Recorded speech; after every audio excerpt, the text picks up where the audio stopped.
ভগবান রামচন্দ্র যেদিন দুর্গা পূজা করেছিল সেদিন কি বলি হয়েছিল?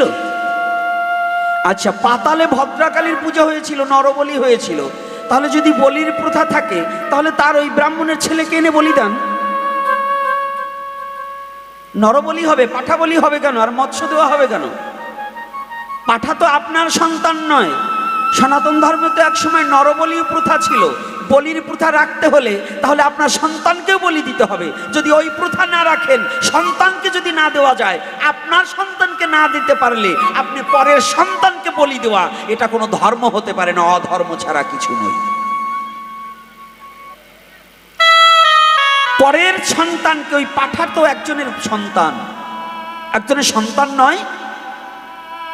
আপনার সন্তানটাকে যদি অন্য আঘাত করে, আপনার যেমন হৃদয়টা বিদরে ওঠে, তদ্রূপ ও পশুকুলে জন্মগ্রহণ করুক না কেন, ও তো আমার ভগবানের সৃষ্টি।